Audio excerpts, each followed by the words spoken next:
Have you ever felt the pressure to play it safe, buy a home, stick to this sensible career, and follow that normal path society expects? Well, today on Boss Your Business, we are going to turn that whole idea on its head and talk about what it really takes to build a life led by passion instead of just playing by the rules. Today I'm sitting down with the amazing Aurora Winter, an award-winning author, business coach, and total powerhouse who walked away from a high-stress corporate life to build a career around her love for writing and helping others get their stories out into the world. Aurora's journey is incredible. She went from dealing with insane rent hikes to embracing the freedom of downsizing and living kind of like a digital nomad, all by building same page publishing to help other people publish their dream books. In this episode, we are going deep. We'll talk about everything from financial strain of high rents or mortgage costs, to societal judgment of choosing a different path, to the sheer guts it takes to step outside of your comfort zone and chase what really matters. Aurora will share her journey from corporate to creative, her ventures into film, and the powerful work she's done through the Grief Coach Academy. Listening to the story, you'll get practical takeaways, new insights on aligning your work with what lights you up, and a serious dose of inspiration to create a life that's true to you. So grab a cup of coffee, get cozy, and let's dive into this episode of Boss Your Business, where we are talking about building a life you can't wait to wake up to.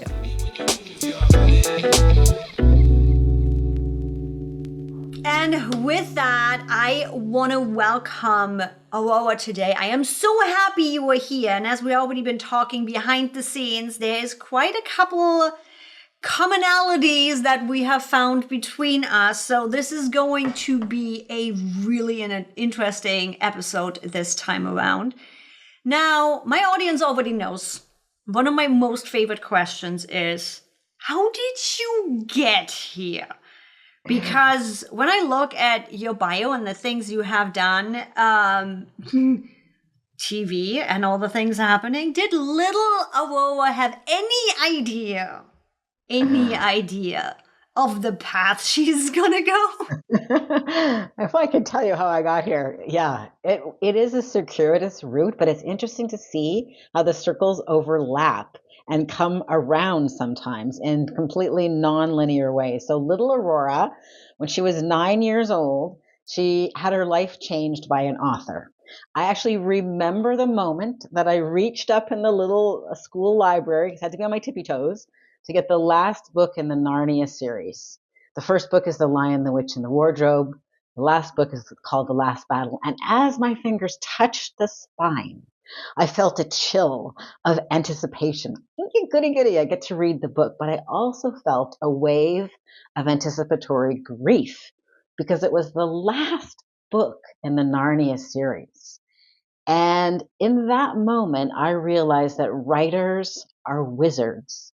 With just ink on paper, we can transport somebody through a portal. And in that moment, little 9-year-old Aurora decided she would do whatever she could to become a great writer like C.S. Lewis. And just recently, Big Aurora has written a fantasy series like C.S. Lewis. The first book, Magic Mister and the Multiverse, won the Reader's Choice Award, Best Book for Teens. The second book just came out on Kickstarter, The Secret Multiverse Academy. And the third book, Multiverse Mayhem, is coming out on Kickstarter soon. So all grown up Aurora actually did fulfill that dream, but in a totally nonlinear fashion. When I went to university, my father, and I wanted to study English, he's like, do something sensible. There's no money in that. Oh, God. So how many of us have been told this? I know, right? And yet, if our heart wants to do something, we need to listen to it. I got in business. I was very successful in business, but I got Epstein-Barr, which at the time was called yuppie flu. Mm-hmm. But I think it was just soul sickness because I was doing what I should do to make money instead of listening to my soul. Anyway, now I'm happy, and we had quite a few episodes in between. and I think I'm like, I love this piece because so many of us have been told, oh, you should be doing this. There is no money in it. And I am excited for the youth nowadays. I'm like, I never thought I would say that. I'm like, when I was younger, I'm like 42, you're freaking a grandma. I'm like, I'm not a grandma, leave me alone. All age joking aside, I look at the younger generation right now that has been shown that we can make an income with our passion, that we can make an income with what lights us up. And I'm freaking excited about them because I'm like, yeah, we did a lot of things because we were supposed to do them, to shoot them. However, we also part of the ones that showed everybody else, guess what? You pretty much can make an income and a living with all kinds of stuff. All kinds of stuff. When I got my MBA in 2015, I took a year out and I got my MBA in Italy, which was way cool. Ooh, now that, okay. Another Now story. we're talking. But I asked 3 questions. I asked myself these 3 questions, and these are 3 questions people can use right away to decide what to do next. So the first question is, what am I really good at? The second filter question, which is a must, is what do I love to do? And then the third question is, who is it worth the most to? So after I got my MBA, I had several businesses and I wanted to pivot to something new. People were asking me for help with their business, with their marketing, with their messaging. I'm like, I should probably get an MBA. Got my MBA. And then I had so many options, so many things, that bright, shiny objects that look like I could work for Netflix. I could work for Apple. What do I really want to do? And I had launched tax shelters in the past, but I hated doing all the number crunching. I love people. I love creativity. Business is very creative. I love problem solving. Anyway, so what am I really good at? I'm good at communication. I love problem solving. I have the creative brain for writing, but also for business. And I love to do it. So it passed the first 2 filters. But then we also, if it's your business and not your hobby, you want to also go, well, that skill set that I'm passionate about and that I'm good at, who is that worth the most to? And so I initially moved to Silicon Valley and I helped people who had raised 0 money for their companies raise 7 or 8 figures. I had nobody who raised less than 7 figures. And so that was the first filter for who is that worth the most to. But even those people wanted me to help them write their book. So I was doing an event in February 2020 in San Miguel de Allende in Mexico, which is a beautiful heritage UNESCO city. So pretty. The people are so friendly. It's so artistic, so colorful. I think you'd really love it with your artistic flair that you have and your passion for swirly things. Anyway, so February 2020, I'm like, I love events. I'm going to have more events. And then COVID. So then I pivoted once again and I realized that I didn't have to be in Silicon Valley and that I could help people with their books anywhere. And so I did the 80-20 rule on my business. I'm like, you know what? The most lucrative part of this, that's the most fun for me also, is helping people one-on-one to create the book of their dreams and then, launch it. So many people don't launch their book. They've got a great book. The average person spends 3.5 years writing their first book. And a week launching. And a week launching. And that's like, well, I think we can do better than that. So one of my clients, I may have his book here. This is his second book that's coming out. Jake Fox is coming out in December. His first book was Confessions of an Accidental Lawyer. It's got over 3,000 reviews on Amazon. We've sold, I think, about 50,000 copies now. And he's a first-time author. He's a full-time litigator. He doesn't have a list. He doesn't have like social media or anything. But with a little love and attention, you can launch. And he loved it so much. Now we're writing 9 legal thrillers. So, but 20-year-old Aurora or 18-year-old Aurora, whose economist's father said, you can't be a writer. There's no money in that. And I followed for decades the corporate path, the entrepreneurial path. And there was joy in that, but he was wrong. I'm making more money now and I'm happier and I'm making a bigger difference. That's the other thing. I'm making a bigger difference because it's the right business for me. When I did karma math and I asked God, how can I make the biggest difference with who I am, my expertise, my passion, and this is my answer. I got two questions for you. Number one, I am a deeply passionate person. So I always had my own thing going on. When coaches tell me you are not supposed to turn a passion into a business, I would love to hear your take on this. That's the most ridiculous thing. Why live a life without passion? I think passion is God or the universe or your soul pulling you in the right direction. So I disagree with that. But I think where my thinking has been, I'm somebody, it's like I'm a data nerd. It's like I try to make sense of everything, sometimes to a fault.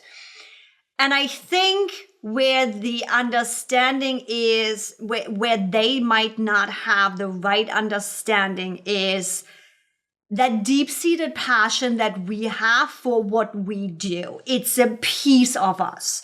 It is not I like to do bracelets and tomorrow it's gone again. It's not a squirrel brain passion. It's in us. It just is. And I think there might be that disconnect of coaches teaching, don't turn a passion into a business. You're going to regret it. And I'm like, and I could have just been in a 9-to-5. Well, that's the other thing with business. I think I would say, don't turn your business into a trap. I think that's far better advice, or at least it's better advice for me, than don't turn your passion into a business. How would you turn your business into your passion into a trap, your business into a trap? It's very easy to turn your business into a trap because I've done it before.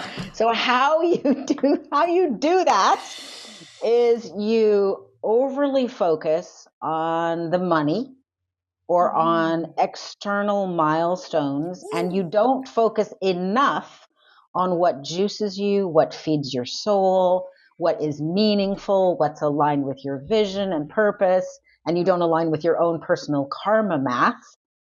And so you can give yourself the worst job ever in your own business by not honoring your gifts, your talents, your passion, and not delegating enough.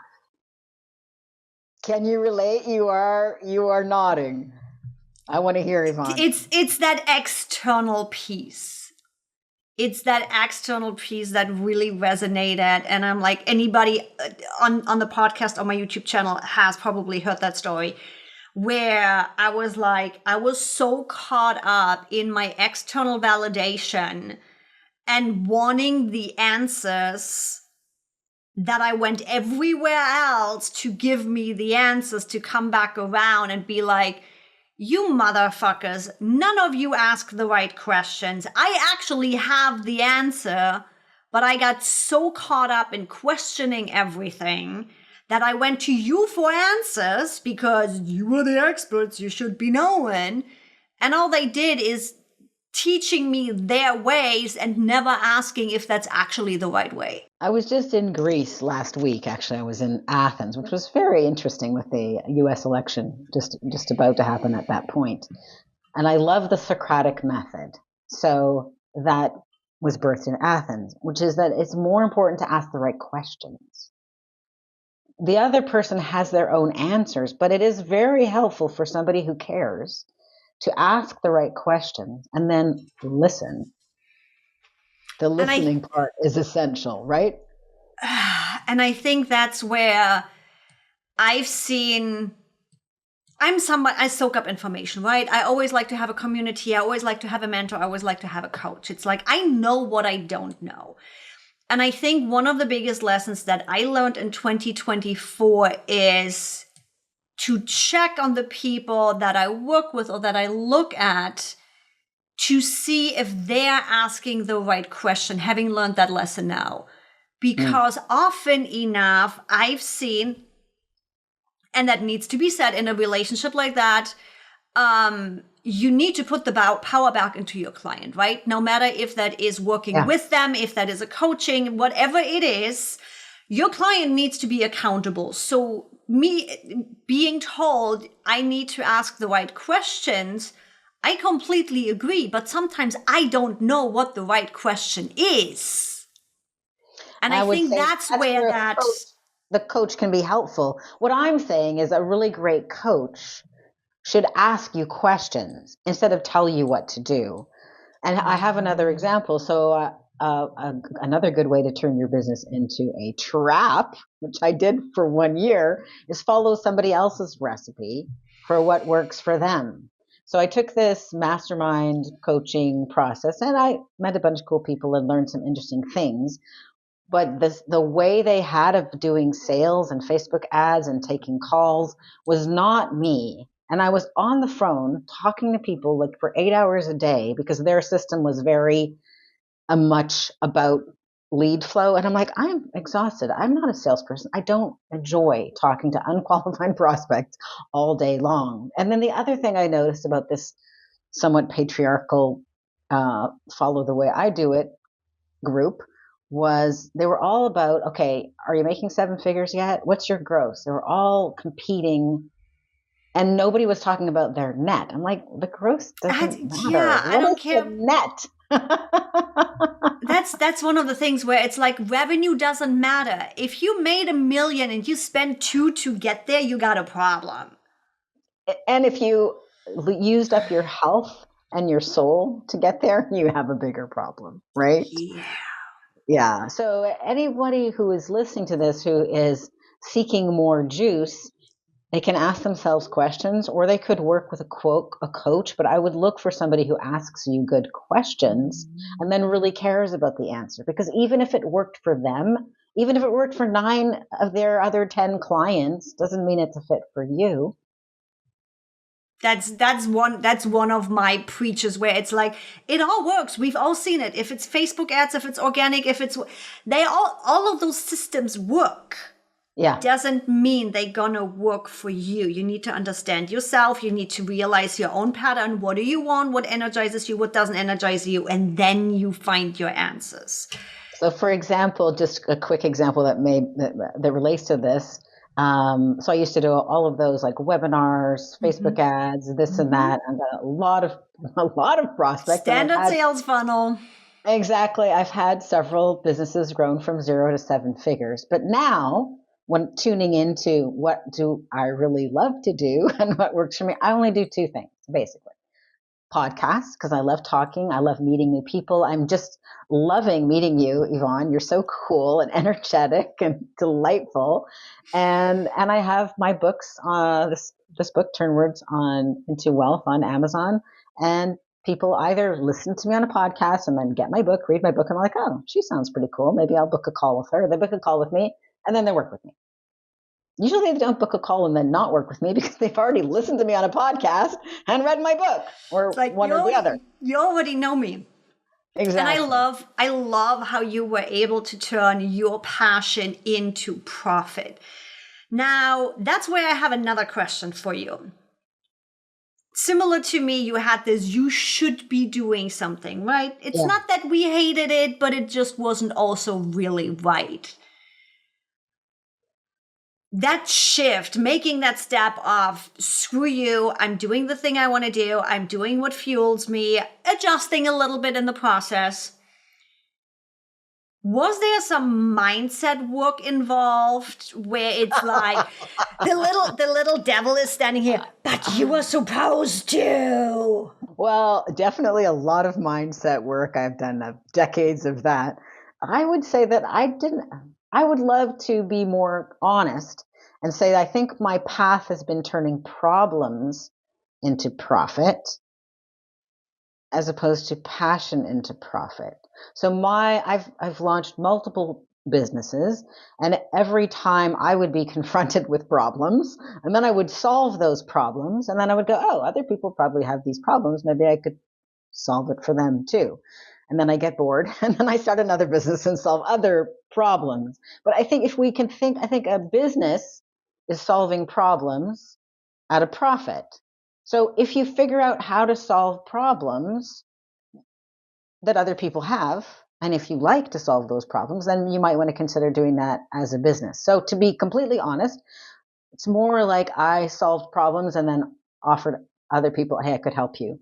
I can help you publish your book. I could help you get an award-winning book. I can help you get a best-selling book. I can help you get on podcasts and radio and TV. I can help you pitch to raise capital because I'd done all those things. I raised with a business partner $5 million to start a film company that made 8 films. So, but first I had to do it, right? And go like, this is scary, and then screw up. And then finally, after month, 2 months or years, figure out, here is the best system. This works. This is the least expensive and fastest approach to solve these problems. And then in terms of passion into profit, I had to do a lot of mindset work to give myself permission. I was 9 when I wanted to write the fantasy books. Now I have written screenplays that are fiction. In fact, I'm an award-winning screenwriter. You can see a movie it's called Eli's Lesson. It's got Jack Palance in it. It's a fun fantasy kids story. But to give myself permission to write magic, mystery, and the multiverse, I had to do a lot of self-talk. And here was the self-talk. It went, 1, you've wanted to do this since you were 9. If not now, when?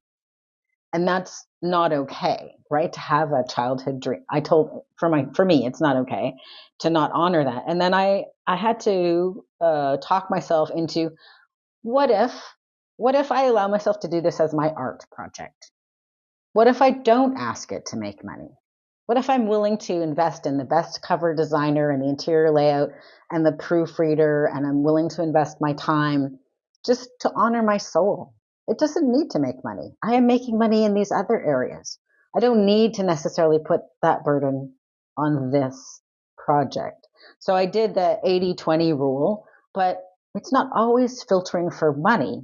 You can filter for joy or meaning or purpose, or that it's on your bucket list. So this was on my bucket list. We'll see if it makes money or not, but it's already, winner Reader's Choice Award. It won a bunch of other awards and has thousands of readers, which is I call that a win. Pretty kick ass, and hundreds of reviews. So I think it's doing all right. I would call that a freaking win, yeah. And my mindset is still any money that comes from that is a bonus. And actually, when I did the Kickstarter, once we got to a certain level, I'm like, everybody who gets another physical book, I will give a book away. Because my passion for this project, I'm not doing this to make money. I'm doing this because I think it's the karma math thing. I think if I could encourage even one youth to love reading as much as I did, that could change their life. It changed my life because first I read fiction, which gave me a love of words, a love of language, a love of communication. It broadened my imagination. But then later in life, when I had problems, I started looking to nonfiction books to have the answer. And you will connect with this. So C.S. Lewis changed my life when I was 9 and I read the Narnia series.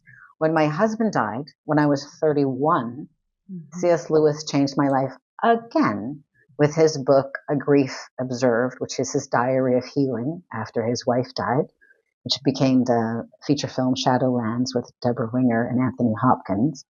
And that really helped me because it was about the mad midnight moments. It was about somebody's real experience. Because I read, 10 Steps to Recover from Grief. Oh, like, God. The stages of grief. I'm like, I appreciate everybody that's wanting to support somebody, but I'm like, grief is not steps. Grief is not linear. It's just gonna happen how it's gonna happen for you. It's messy and it's big. And sometimes it's 10 years ago and sometimes it's a month ago, and it doesn't matter how much time has passed. It's not linear, and it's not even a circle. It's more like a slinky. It goes back around. And anyway, so that he changed my life twice, just reaffirming that writers are wizards and that books are like seeds that can germinate years or decades after the author's dead and can make a difference. So that really fueled my passion to read and to help others publish books that make a difference. And my first published book is called From Heartbreak to Happiness. It's an intimate diary of healing. I actually published my own diary of healing, which I don't really promote because want people to read your diary? No. But I wanted to help other people through grief. And then as I started to figure out how to get myself through grief, because I had a 4-year-old son, so I had a compelling reason to figure it out because he needed me. And then later I started coaching people through grief, not because I necessarily wanted to, but it's like, they were like, okay, we've got your book. We want more. I'm like, what? The book's not enough. No, the book wasn't enough. And I coached people, and two young widows the same week said the same thing to me, almost word for word. They said, I love my therapist. One had been seeing a therapist for 6 months, one had been seeing a therapist for 2 years. They said, I love my therapist, but you helped me more in that one session than they have helped me all the time that we've been working together. Would you help me learn how to do that, to help others like you had just helped me? Two people in the same week. So I'm like, okay, I guess it's a problem that I can help solve. So I launched a company called the Grief Coach Academy, and for many years taught coaches and therapists and others how to help people through grief with a system and a process. Now, wonderful lady Audrey White is running the Grief Coach Academy and making that difference, because I've gone on to my next challenge.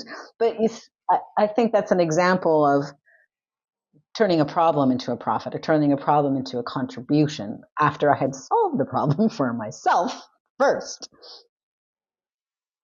But I was passionate. Well, I remain passionate. And I think About that's the combination of where we are thinking the same thing using different words, where it's like yeah, you are solving a problem with your passion, turning it into a profit. yeah, and turning it into a contribution. Mm-hmm. And yeah, and I don't know what you want to share about your experience, but I'm certainly not grateful that my husband died. That was horrible. That's I'm like being grateful run for the over. lessons it has taught me. I'm grateful for the person it forced me to become. Oh God, yes.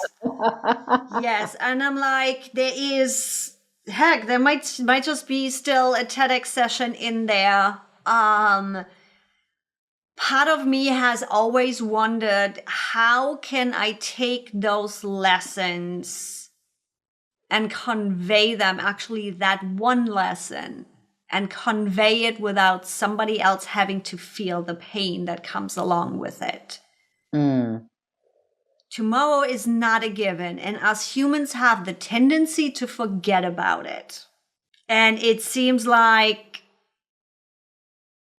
most people only learn that and get that realization and really remember that tomorrow is not a given when they experienced it. And you and I, in some ways, were lucky because we were young when we got to know that without any doubt that tomorrow was not guaranteed. And that changed me. I'll speak for myself. Like, it changed me dramatically.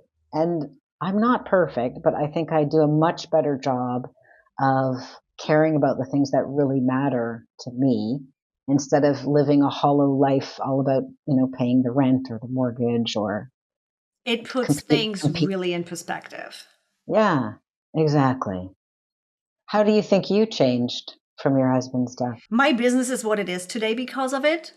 That's where my passion came from, wanting to support women, wanting to help women turn their passion into a profit.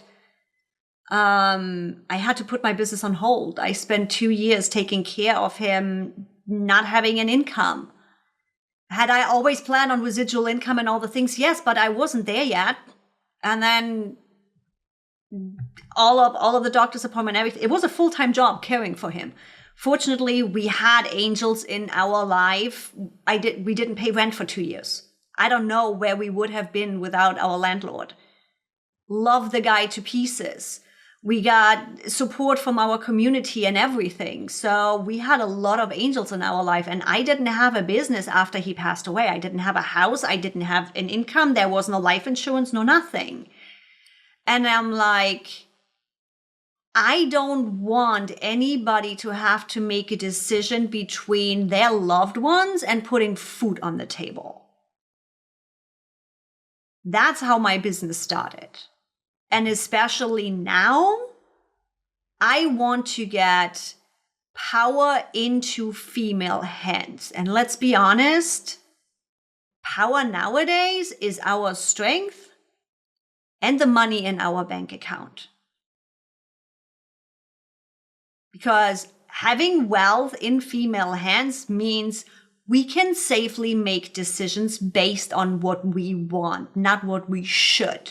And what we absolutely have no choice about, which is where you get when you've got fumes in your bank account. Also, I think I see in you, perhaps you were this way before, but I see in you a very solid person in terms of like a groundedness, like a beautiful oak tree that I think other people don't necessarily have who haven't gone through something difficult.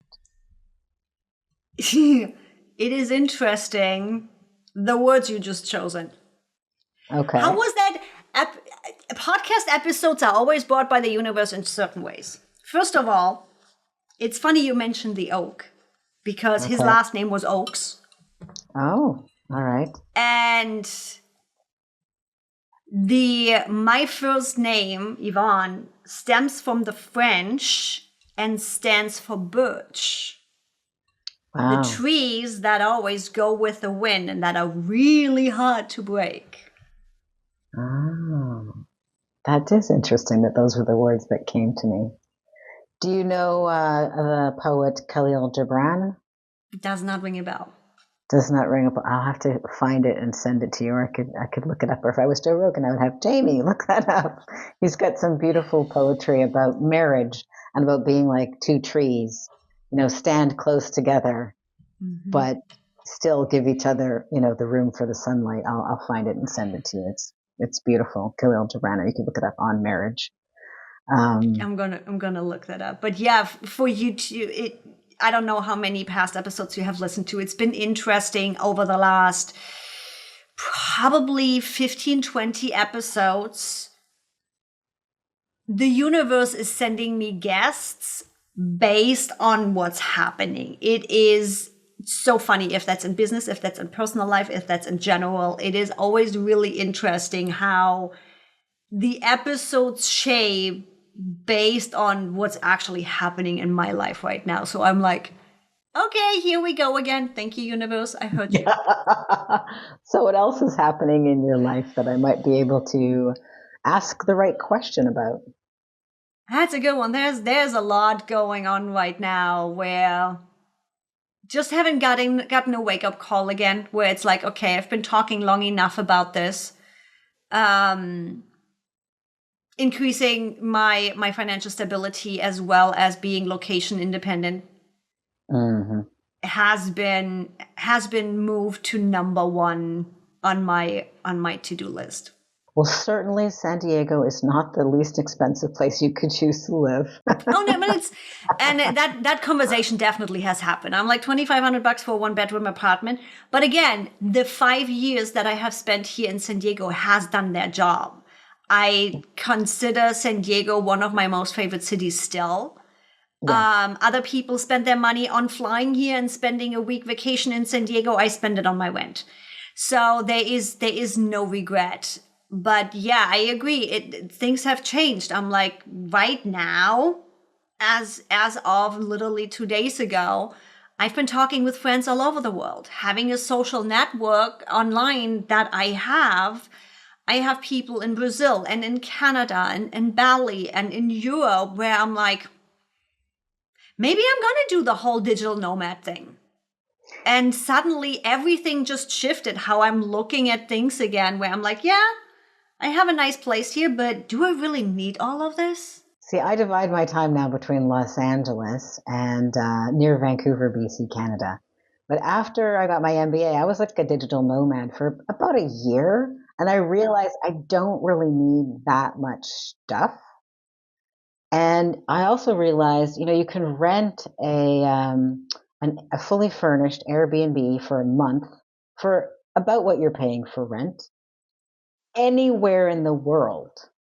So I'm like, well, I'm not a tree.